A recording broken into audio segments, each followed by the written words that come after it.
Bienvenidos a, a esta nueva sesión, Mining the Data Gaps in the Climate Crisis. Me da mucho gusto saludarles. Como dijimos hace rato, yo soy Constanza Rivera. Y vamos a dar inicio con una ronda de presentaciones. Y en primer término, nos gustaría mucho darle la bienvenida a Regina Cervera de C-Minds.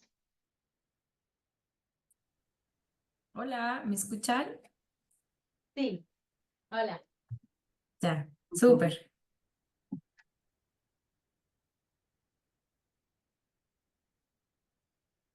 Gracias, Regina. La idea para empezar este panel, entonces, es que cada uno de nuestros distinguidos panelistas nos va a dar una pequeña presentación. Entonces, estás tú como primera oradora de panel. Te cedemos entonces el piso.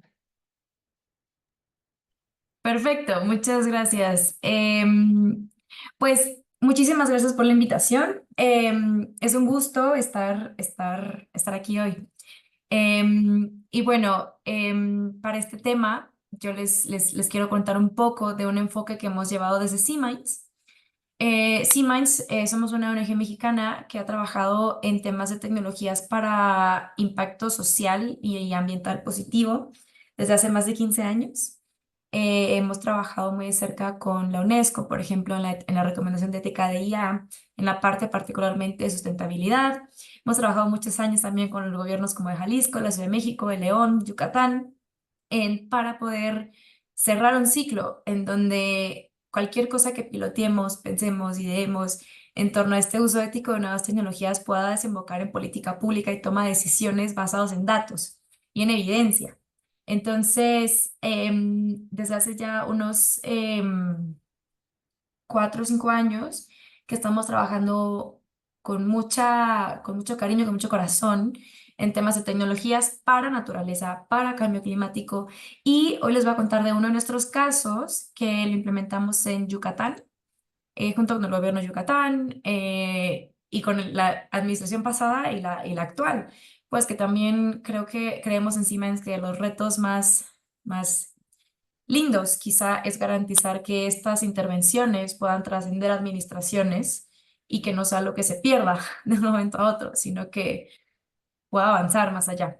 Entonces, yo les voy a compartir pantalla y por favor me confirman si la pueden ver. En un jaguar. La vemos. Gracias. Súper. Súper, pues bueno, este gato precioso, fue captado en Yucatán, en una reserva estatal que se llama Tzilán de Bravo. Es una reserva que se declara reserva en los 80s con un programa de manejo un poquito incipiente, realmente nunca se implementó con tanta fuerza como pasa en muchas áreas naturales protegidas en México, en donde en papel son muy lindas, pero al momento de implementar hay muchas limitantes. No hay recursos suficientes, no hay personal suficiente y por ende no hay datos suficientes sobre qué está pasando en estas zonas. Esta es una zona muy importante en el sur del país, en la península de Yucatán. Son ecosistemas de selva, de manglares, en donde en 2022, sí, en 2022, una serie de huracanes nos impactan en la zona. Tenemos la temporada de lluvias más fuerte que hemos tenido, si no me equivoco, en una década o algo así. Fueron temporadas muy interesantes de cambio de impactos climáticos y empezamos a encontrar distribuciones de especies como este hermoso el jaguar en esta zona. Y empieza a haber cacería, empieza a haber conflictos humano-fauna en donde empiezan a entrar a zonas de ganadería, a comerse vacas, empiezan a haber una serie de conflictos que antes no había, al menos registrados en esa zona, y esta vez empiezan a llegar esos registros al gobierno de Yucatán.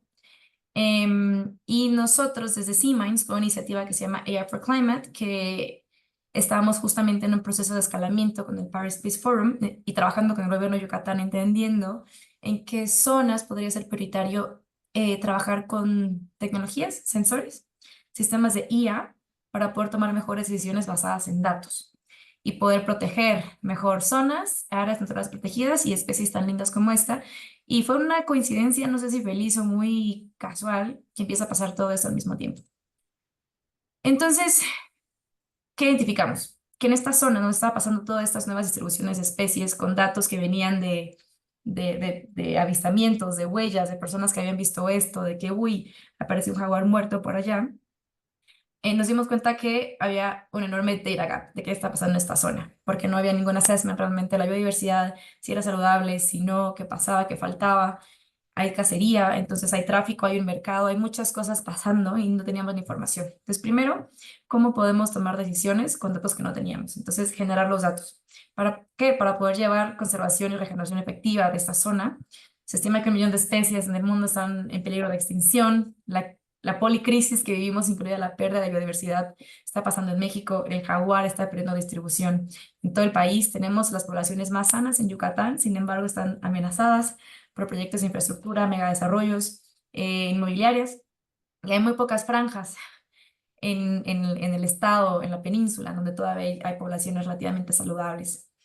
Y para esto, pues, hay que realizar monitoreo. Entonces, nos aliamos con este grupo increíble de personas.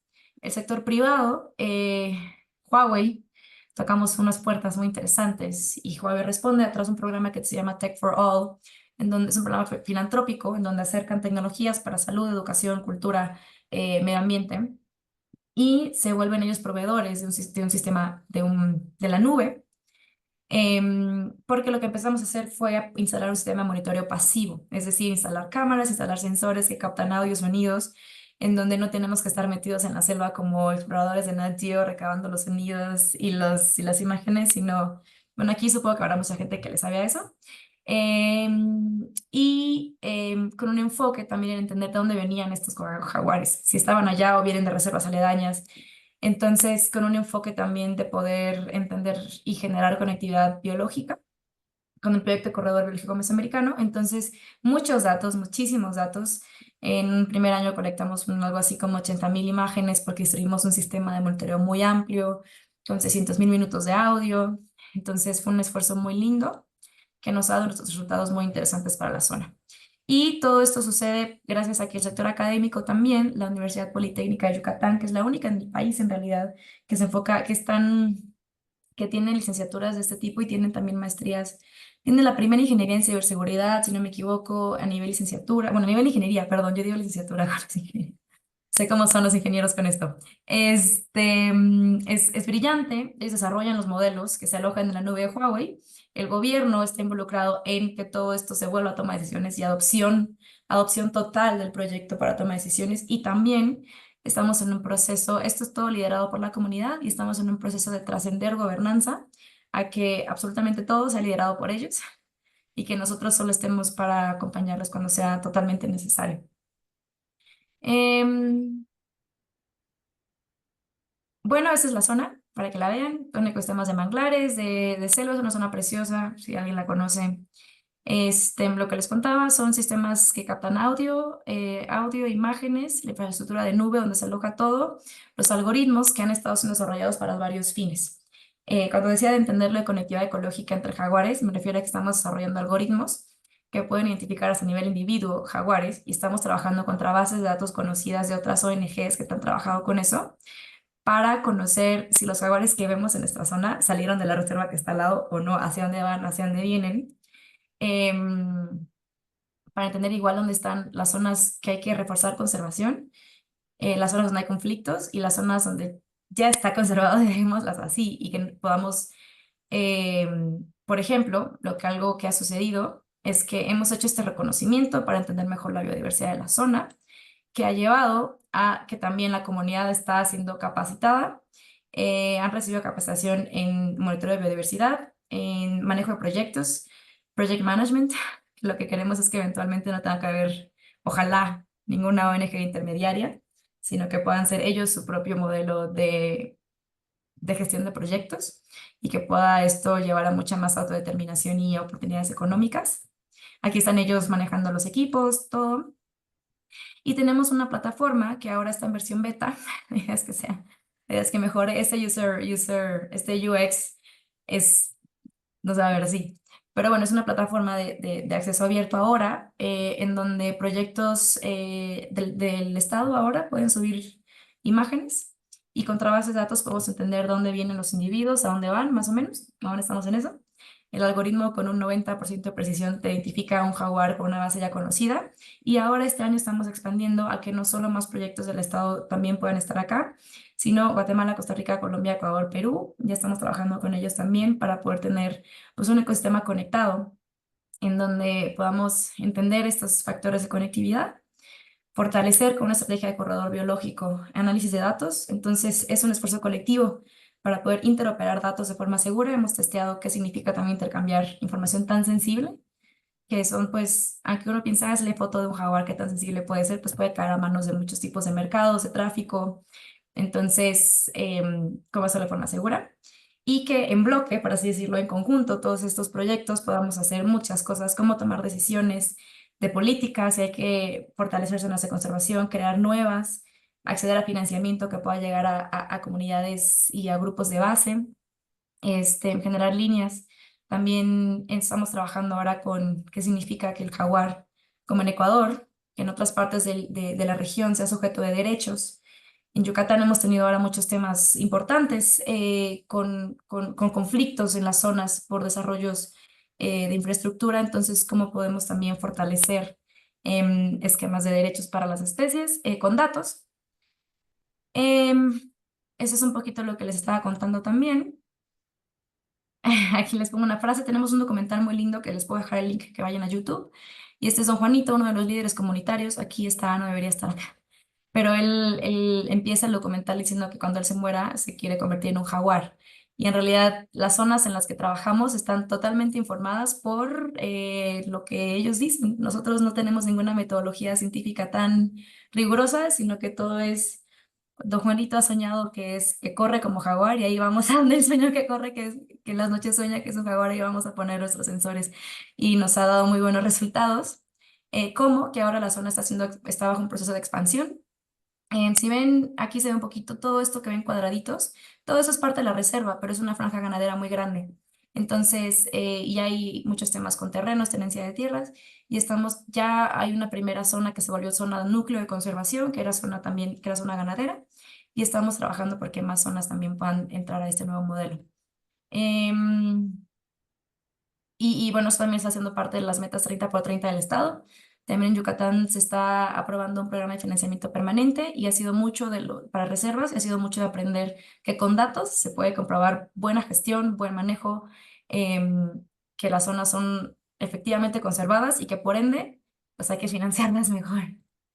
Y bueno, ahora estamos trabajando, este año inicia nuestra fase 2 porque ahí tuvimos fase 1 para poder demostrar resultados, nuevo financiamiento, fase 2, y viene pues a expandir nuestras alianzas, a poder que esta plataforma, estamos piloteando no solo jaguares, sino otros felinos, interesante,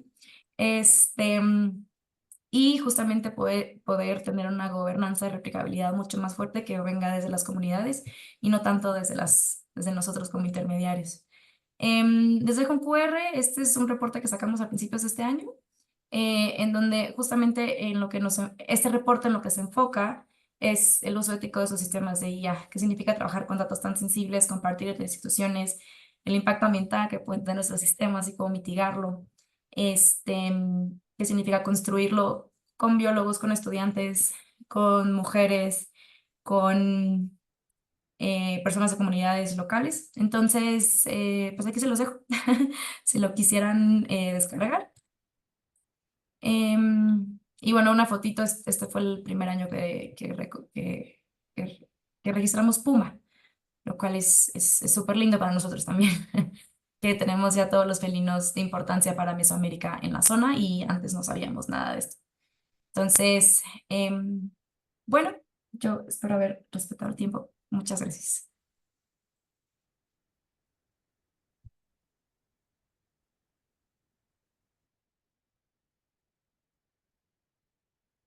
Muchísimas gracias por esa intervención, Regina. Qué proyecto tan maravillosamente interesante y qué importante es, ¿no? Hacer estos esfuerzos para conservar la biodiversidad también como una medida de adaptación y de reducción del riesgo de desastres. Entonces, muchísimas gracias por esa intervención. Al final vamos a tener espacio para hacer preguntas y tal, y mientras tanto, vamos a ir pasando a nuestro segundo panelista de esta mesa, que va a ser Miguel Núñez, por favor. Muchas gracias, Dean. Buenas tardes con todos. Está un poco lejano su audio, Miguel. ¿Nos ¿Ahora podría me subir un escuchan poquito el mejor? volumen? ¿Ahora se escucha mejor? Todavía está un poquito lejos. ¿Será que A se ver, puede subir un poco más? O acercarse un poco más al micrófono.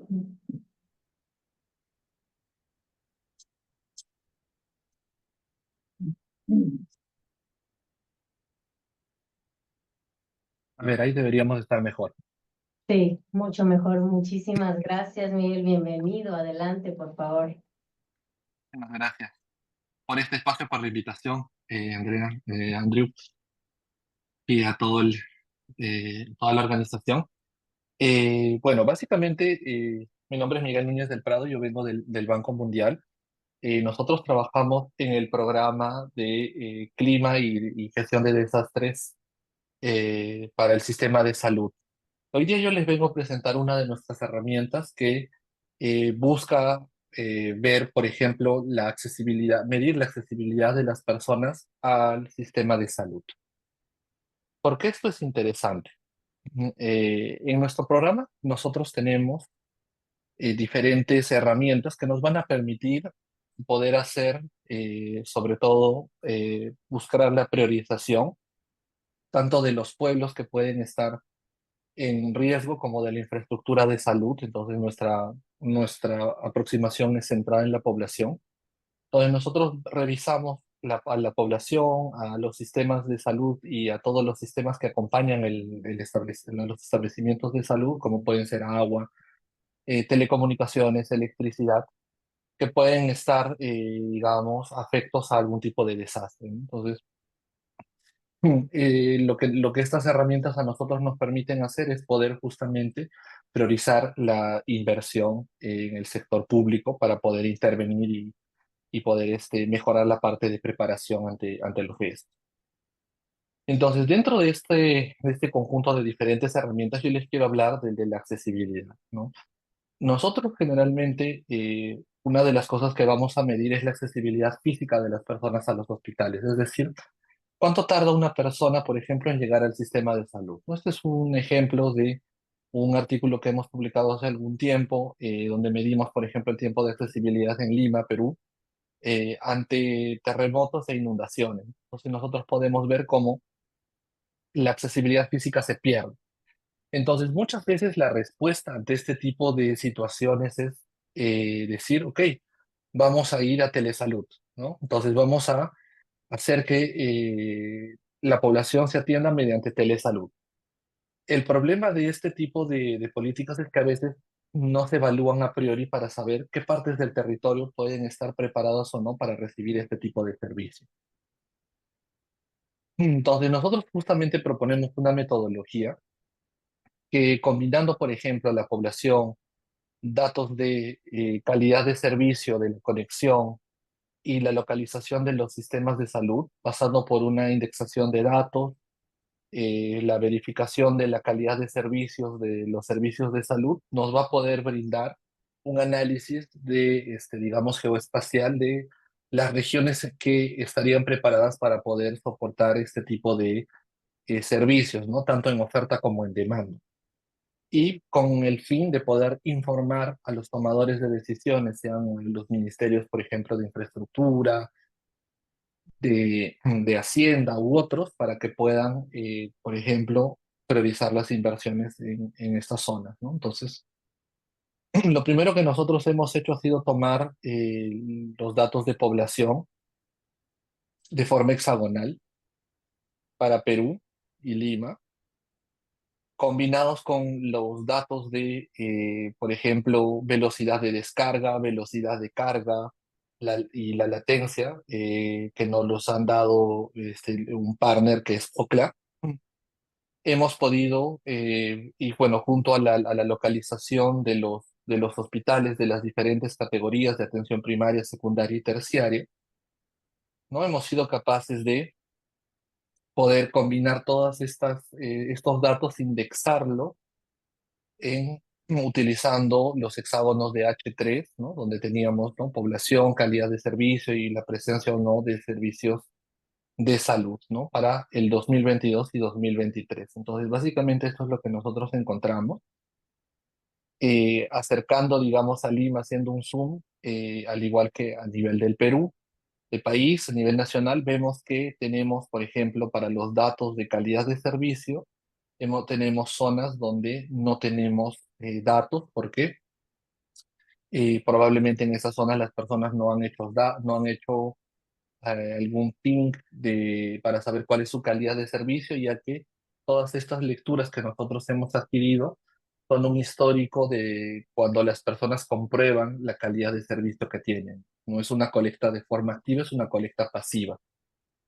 Entonces, para solucionar este problema, hemos comenzado a utilizar, en este caso, por ejemplo, un algoritmo que es el de K-vecinos para poder imputar y deducir, por ejemplo, en función de la calidad de servicio de las zonas adyacentes, deducir una calidad de servicio para una zona faltante, ¿no? Entonces, de esta forma sí hemos logrado completar para todas las zonas en las que no teníamos información, ¿no? Entonces, ahora, por otro lado, hemos hecho una revisión bibliográfica para poder ver qué servicios de telesalud existen y hemos encontrado 20 servicios con diferentes demandas de calidad de servicio cada uno,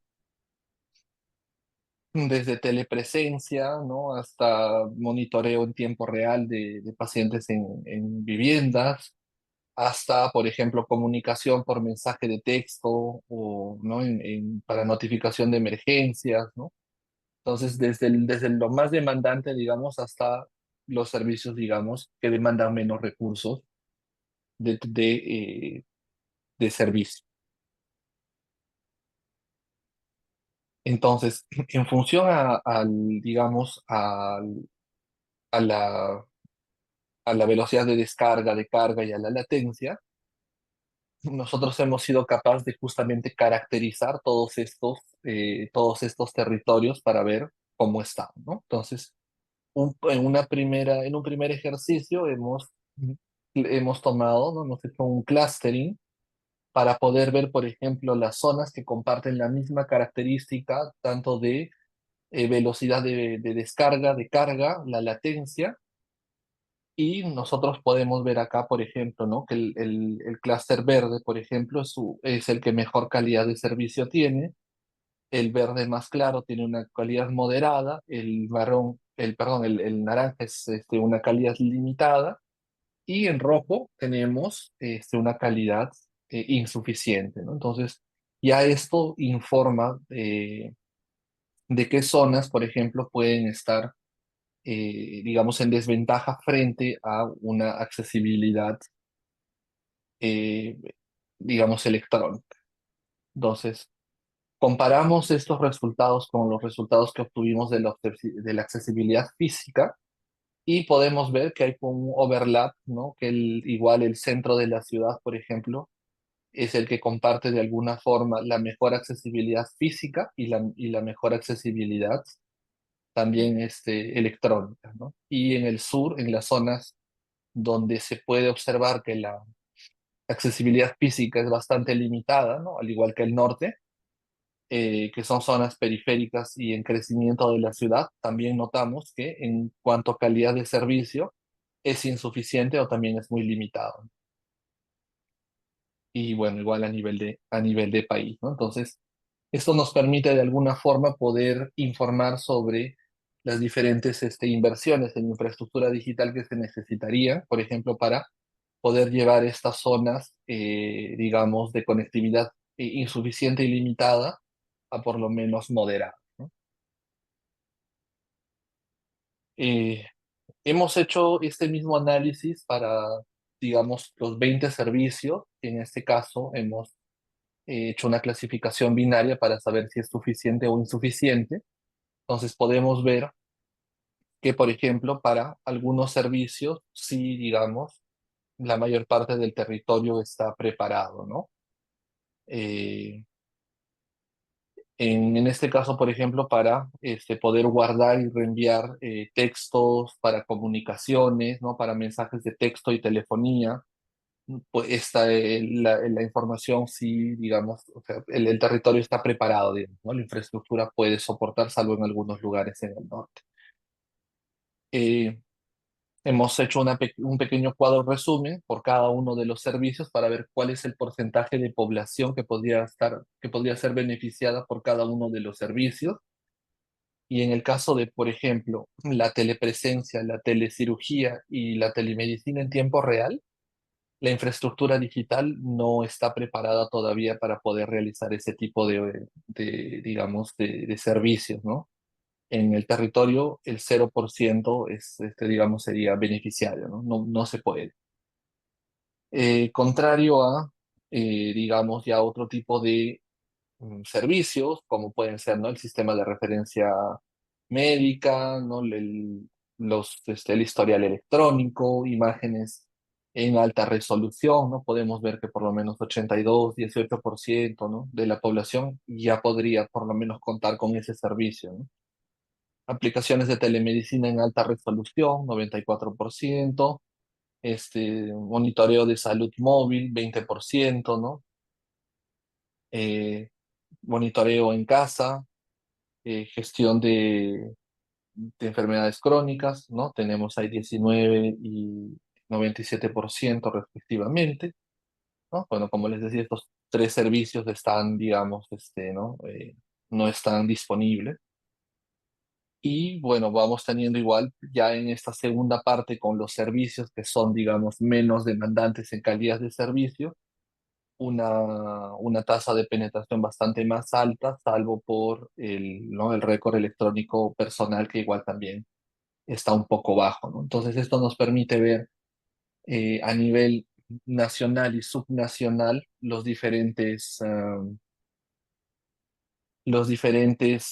digamos, porcentajes de población que podrían verse beneficiados y ver, por ejemplo, en qué regiones se debería invertir en prioridad en infraestructura digital para poder mejorar la calidad de conexión.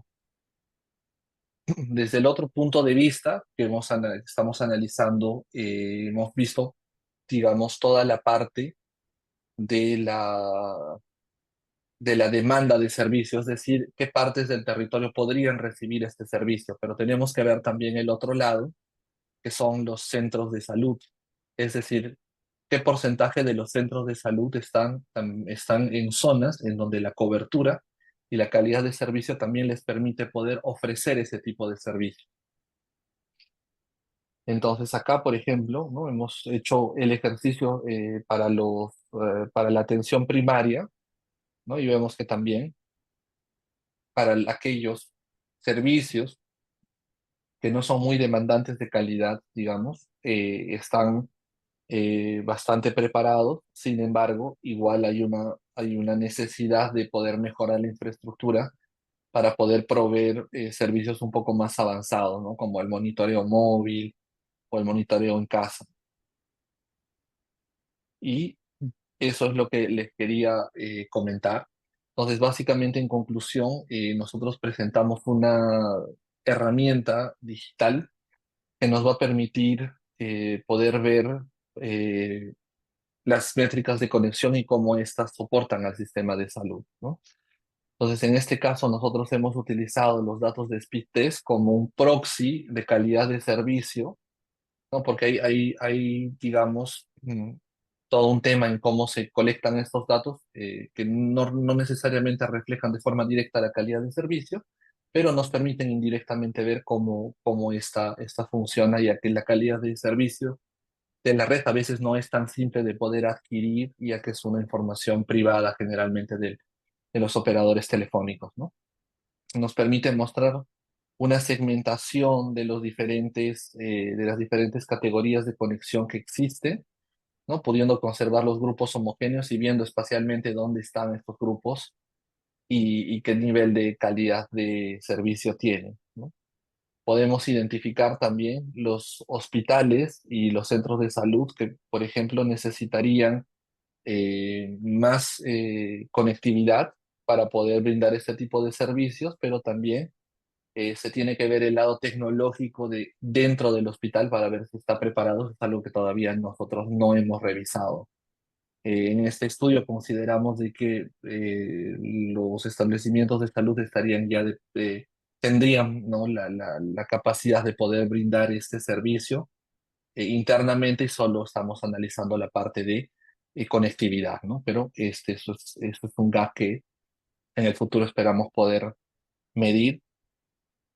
Y hasta donde nosotros sabemos es, digamos, uno de los primeros estudios a este nivel granular de calidad de servicio y de conectividad, ¿no?, que justamente permiten a los tomadores de decisiones y a aquellos que hacen la planificación de salud poder ver la conectividad a diferentes escalas para poder priorizar de mejor forma la inversión.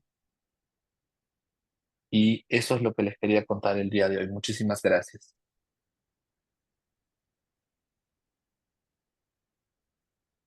Muchísimas gracias, Miguel Núñez, muy amable, qué presentación tan interesante, que siempre nos recuerda que cuando existen brechas de acceso a ciertos servicios, las brechas también de acceso a las tecnologías siempre van a la par. O sea, la vulnerabilidad de los diversos tipos de sistemas tiene esta manera de concentrarse siempre principalmente hacia zonas pues, con mayor vulnerabilidad también social y otros problemas que también se vinculan. Entonces, muchas gracias. Vamos a hacer preguntas al final y vamos a continuar con Felipe González, por favor. Hola, ¿me oyen bien? Sí. Excelente. Bueno, muchas gracias por el espacio. Mi nombre es Felipe González. Soy de formación matemático ingeniero, soy de Colombia. He trabajado en Crisis Ready ya hace unos años de la mano de Sachet, Andrew y Caroline, y les voy a contar hoy un proyecto que estaremos andando en la India. Les voy a compartir mis...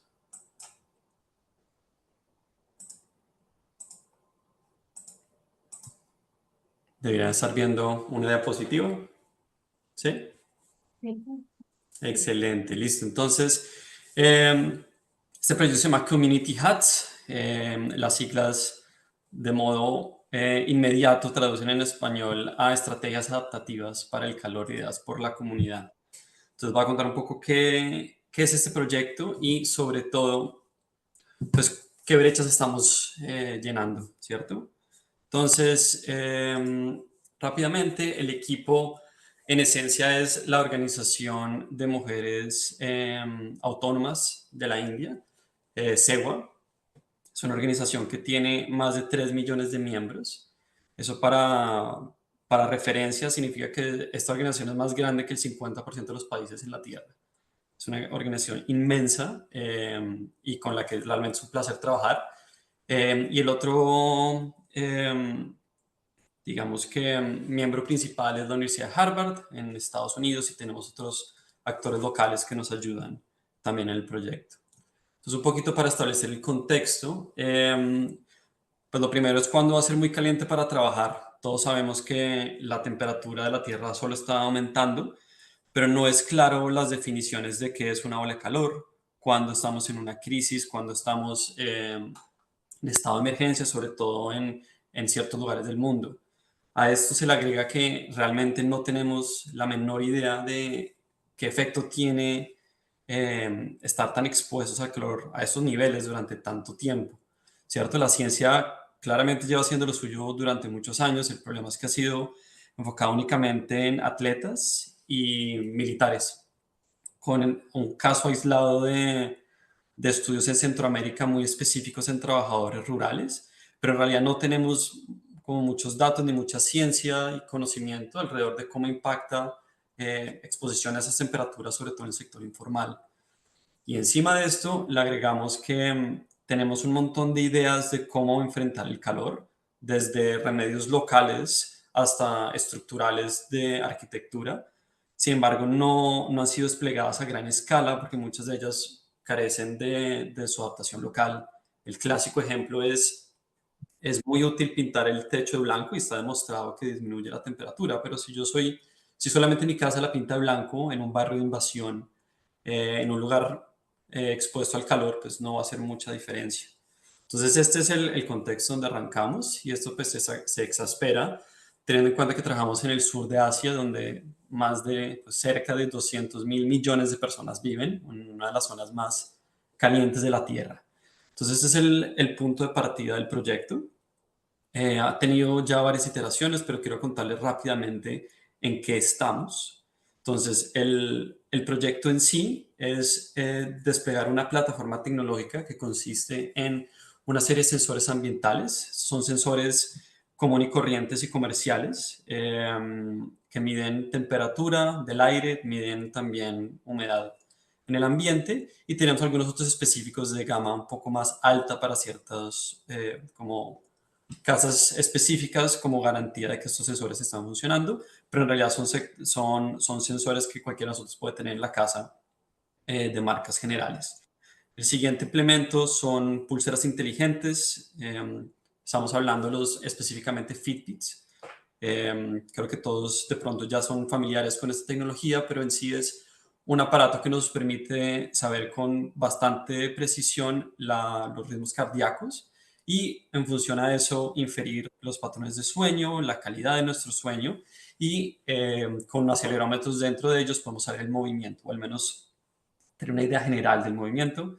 Cada participante también tendrá un teléfono inteligente que nos ayuda a sincronizar todas las aplicaciones, ayudar con la recolección de los datos, etc. Y el cuarto elemento es pruebas fisiológicas y cuestionarios. También estamos interesados en saber su temperatura corporal, usando como proxy la temperatura de la boca, una serie de cuestionarios de cómo está su productividad laboral, si han podido trabajar, cómo se encuentran psicológicamente, cómo está su estado de ánimo, etc. Y la idea es tener toda una plataforma donde estemos recolectando estos datos en tiempo semi-real de la ayuda pues, de la organización. Entonces, esto traduce a tener una serie de aplicaciones completamente construidas por el equipo, traducidas a Gujarati y a Hindi, y un equipo que se dedica constantemente a recolectar datos e ir a las casas de los participantes para ver cómo están las trabajadoras.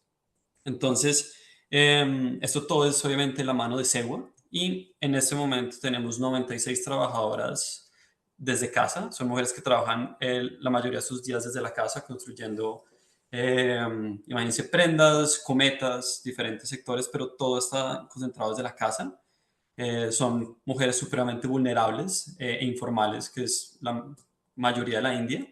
Y la idea es hacer una proyección en el próximo año de entre 700 y 1000 mujeres de varios sectores diferentes, teniendo sectores tanto urbanos como rurales, de alta intensidad física y de baja intensidad física, para tener como un panorama un poco más heterogéneo de lo que está sucediendo. Entonces, este es el panorama, ¿listo? Y creo que viene lo importante, lo que quiero transmitirles.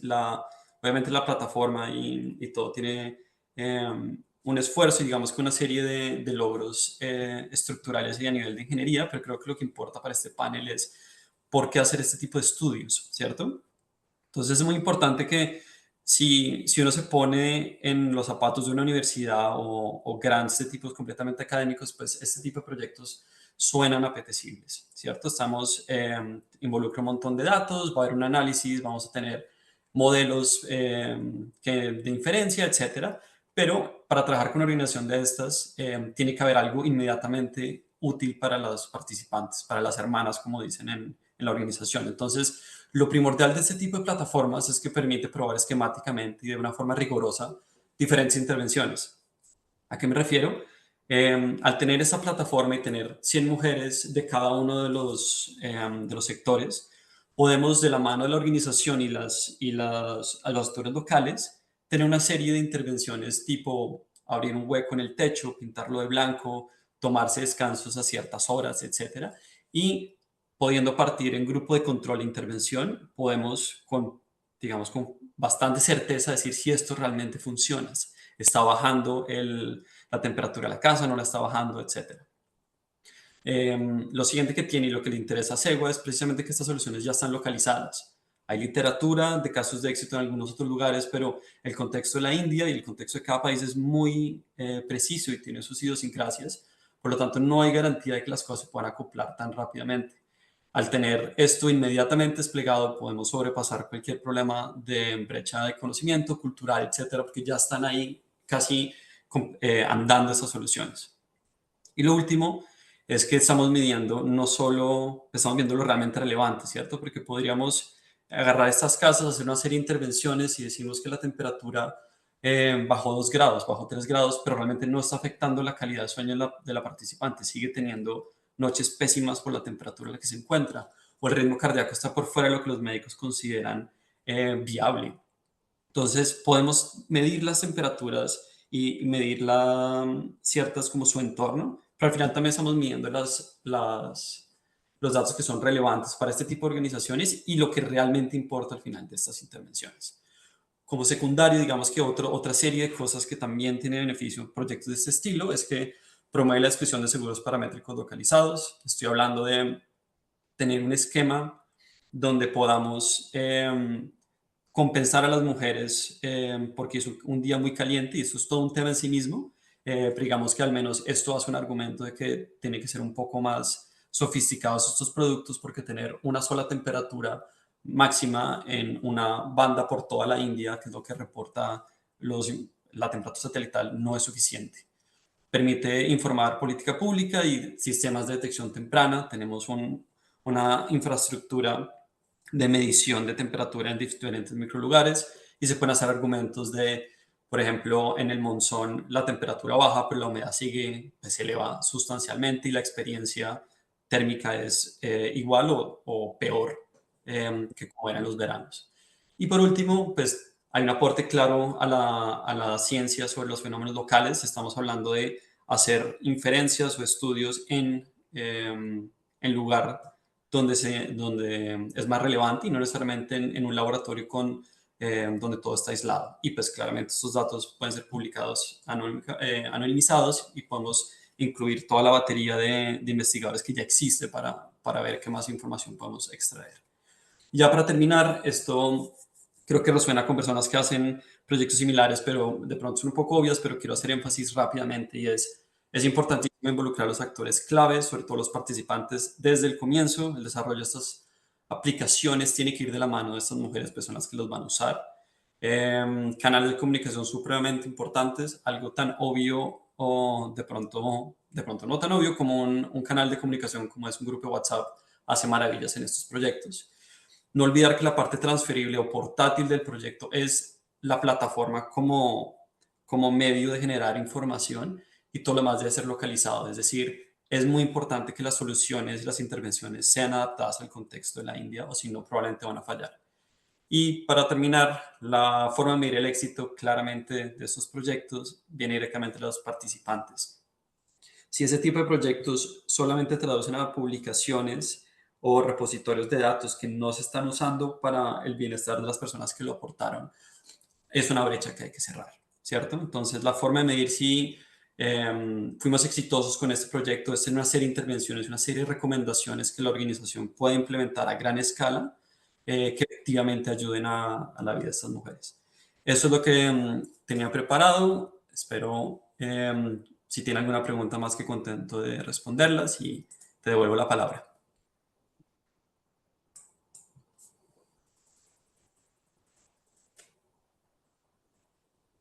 Muchísimas gracias. Qué interesante. Sabes que pasa mucho que cuando pensábamos en cambio climático y en las temperaturas que están escalando, los ciclones, por ejemplo, los ciclones son muy mediáticos, los ciclones hacen mucho ruido, digamos, pero la sequía, las altas temperaturas, eso está un poco por detrás en la agenda pública, ¿no? Y finalmente son fenómenos que tienen unos efectos devastadores en las personas, en su salud física, pero también, como muy bien se comparte aquí, en su potencial habilidad de tener un sustento, ¿no? Entonces, súper interesante, definitivamente. ahora que hemos pasado a la siguiente intervención para comentarles que Satchit comenta que ya por los tiempos, él daría su presentación el día de mañana para que ahorita aprovechemos unos breves minutos que nos quedan para alguna pregunta, intervención, por favor. Gracias. ¿Escuchan? Dalia Álvarez de Cruz Roja Mexicana, muchas gracias. Debido al cambio climático, la frecuencia y la gravedad de los eventos climáticos extremos han aumentado y seguirán haciéndolo. Sin embargo, los avances en los datos de observación, imágenes satelitales y modelos computacionales en las últimas décadas nos permiten realizar pronósticos cada vez más precisos sobre cuándo, dónde es posible que los huracanes ocurran, sequías, inundaciones, olas de calor y otros riesgos, así como los impactos que podrían tener en las comunidades. Estos avances hacen posible la acción anticipatoria, que es una iniciativa que tiene el Movimiento Internacional de la Cruz Roja y la Media Luna Roja. Para ello se necesitan detonadores científicos que nos permitan ver una brecha de oportunidad en la cual podamos atender a la población antes de que suceda. Esto, pues, será gracias al talento externo, ¿no? de las organizaciones humanitarias como la Cruz Roja, la Media Luna Roja, y se necesitan hacer alianzas para ello.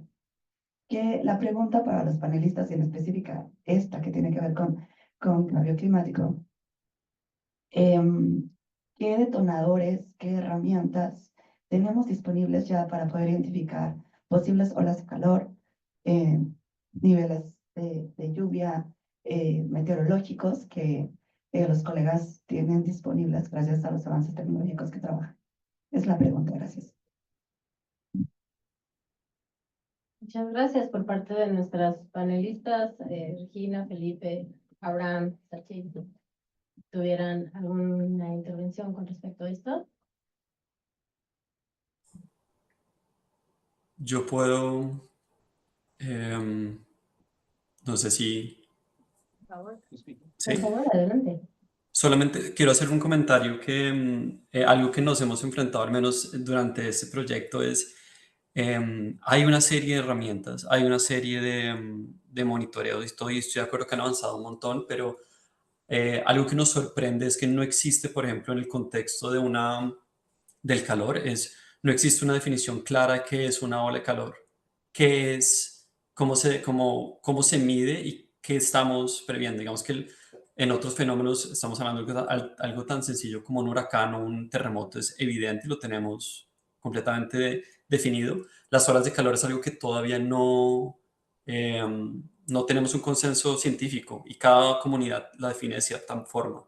Entonces digamos que un llamado de atención a que existe la tecnología y tenemos la forma de predecir de pronto temperaturas y movimientos climáticos, pero así las tengamos, no es claro si esto presenta, si se dispara o no una alarma en diferentes lugares porque no hay un consenso de qué es una ola de calor. Algo tan sencillo que algo que yo creía que ya existía no está ahí.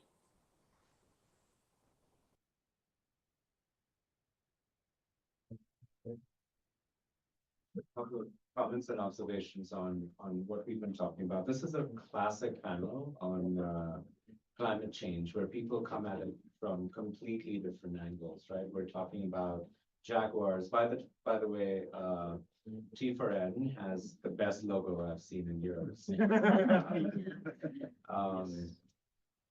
You know, jaguars on one hand, informal laborers in India on the other, you know, health services. This happens everywhere we try to have a climate conversation. What most of us also have to recognize, especially in this room, is that we're actually not talking about climate at all. We're talking about extreme weather events. We're talking in very, very short timescales. And as public agencies, if we really want to be looking at climate change, we have to do exactly what you said. Look at the prediction tools, but not the prediction tools for can I predict rain faster, but do I know what rainfall will look like 20, 30, 40 years from now? Because rainfall cycles are changing, rainfall's getting unseasonal, rains are coming later. You have the same amount of precipitation in a year, but it is not evenly distributed as it used to be. And farmers around the world don't have this information. Monsanto probably does, but the local small household farmer does not have easy access to this information. If we're talking about drought, the current international borders and walls and visa regimes are just not going to work because we're talking about huge forced displacements of people, right? So the prediction models that we really need to be thinking about, if we're talking about climate and not extreme weather events, have to look at very long time scales. And what then happens is local communities don't have the capacity to recognize the statistical uncertainty that is associated with longer time scales. Right? So it goes back to the conversation we've had all morning, saying, how do you downscale these data? How do you translate these data? How do you work with response agencies to know what we know and what we don't know?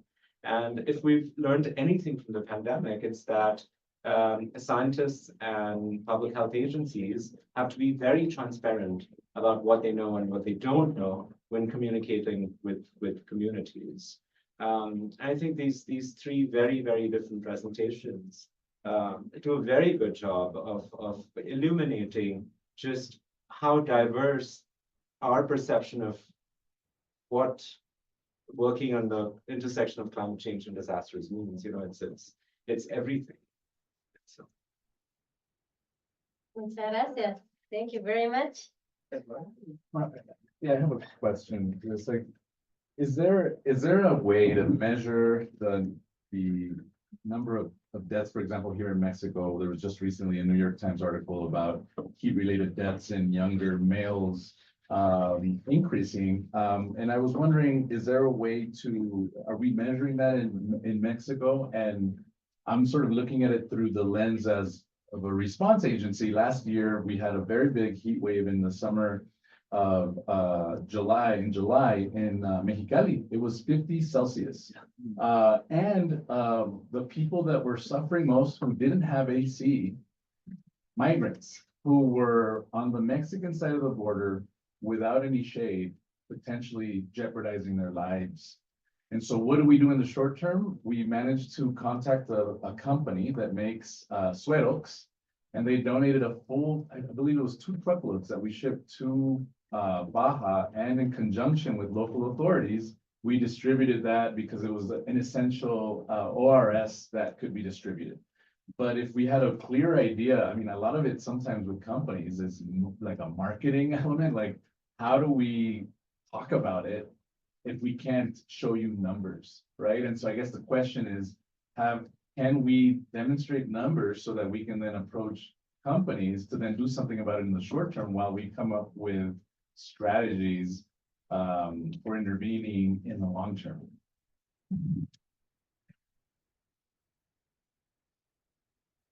Just anyone from here want to answer the question of mortality? Aquí en México, la dependencia que lleva esas estadísticas es la Secretaría de Salud. El día de mañana va a estar aquí el doctor Gabriel Reyes.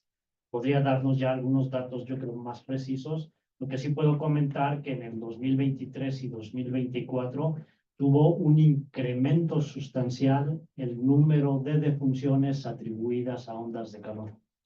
No tengo yo el dato exacto, pero sí es un incremento muy importante, muy significativo. Yo creo que mañana el doctor Gabriel García podría darnos los números exactos, pero sí es un hecho que sí se ha incrementado. It's a fascinating question. So what Felipe was leading up to. I don't think in the medical profession we know how to measure the impact of heat exposure on either morbidity or mortality. We just don't. What we typically do is say there's a heat wave, and then we look at excess mortality. Who died? But who died when? The Puerto Rico numbers that Nishan talks about, 4,000 people didn't die the day after the cyclone. They died in the next 3 months after the cyclone, right? So when there is extreme heat, are we looking at people who died from heat strokes? They might show up in the hospital. Most death certificates around the world for everyone's death says cardiopulmonary arrest. It'll never say heat wave, it won't say cyclone, right? So therefore we have to do excess mortality calculations. But when do you stop doing these calculations? 1 day, 2 days, 3 days? If I'm exposed to 50 degrees for 2 days, maybe that's bad and I die. But if I'm exposed to 46 degrees Celsius for 60 days, maybe I'm just getting dehydrated, getting kidney failure and dying 3 years later. And the science, the jury is out on this. The science is unclear. We don't know what to measure on one side of the equation in terms of heat exposure. And on the other side, we don't know what outcome we're interested in. Is it death? Is it kidney function? Is it productivity? Is it loss of wages? Is it mental health? Is it sleep pattern? Is it educational milestones? So this is very challenging and it's an open question. Thank you. Thank you very much. That was like really nice. So since now it's 1 and I'm sure that everyone's hungry. Vamos a tomar una pausa para comer de 1 hora y estaremos volviendo también con nuestros participantes en línea y aquí a las 2:30 de la tarde. ¿Vale? Pues nos da mucho gusto tenerlos aquí, también a nuestros participantes online. Esperamos vernos ahora de regreso. 2:30. Chao.